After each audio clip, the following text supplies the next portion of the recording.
ibikorwa by'abakorera wa mubi biramenyekana nibi bikurikira: ubushurashuzi, ibikorwa byose bihumanya, iby'isoni nke. Iby'isoni nke n'ibikorwa udashobora gukora ku mugaragaro, abahuza ibitsina babisangiye. Nibyo bini bikorwa by'isoni nke.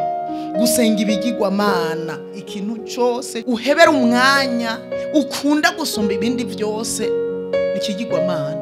Uburozi, abarozi, hajya n'abakozi ba wa mubi. Ubwansi, abantu bankana bamana urwanko mu mutima.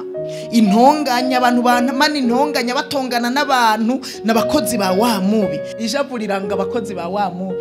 Ni wa urifise ico baciza nuko woryiyambura bicitwa uyu munsi. Ikeba, kwitandukanya, kwirema ibice. Hariho abantu babahinga mu kurema ibice mu migwi.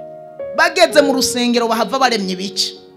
Bageze mwishira hamwe bahava baremye ibice. Bari mwiyo mpemu erega baba burya bararungitswe ntitubimenye. Nk'ubu umuntu ari ngaha ari karavuga uwo ni jewe, ariko ivyo bintu ari karavugaho kwanza nuriya wa Mungu yari yavuze niwe avuga wenyene. Rero ari karabwira uwo bicaranye ako nako binjiriyeko akantu kitwa ko ari gato mugasi gato mugabo yaratumwe kugira ngo areme ibice.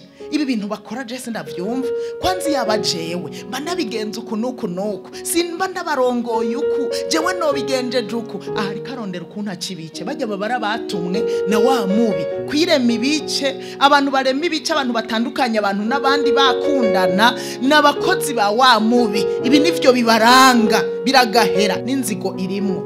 Abantu bafise inzigo idacika. Mana yanje urazi ko no munzu y'Imana nabonye abantu bafise inzigo. Nagira ndakumenyesha yuko abaja muri buriya bwami atanzigo. Nta nziga bariko baraja muri buriya bwami bw'Imana. Nawe inziga zoshikayo. Nakaboregwe karanga abakozi ba wa mubi. Kudandahirwa n'ibindi bene ivyo. Ivyo ndabibaburiye nkuko nabibaburiye kera yuko abakora ibisa bityo batazoraga ubwami bw'Imana.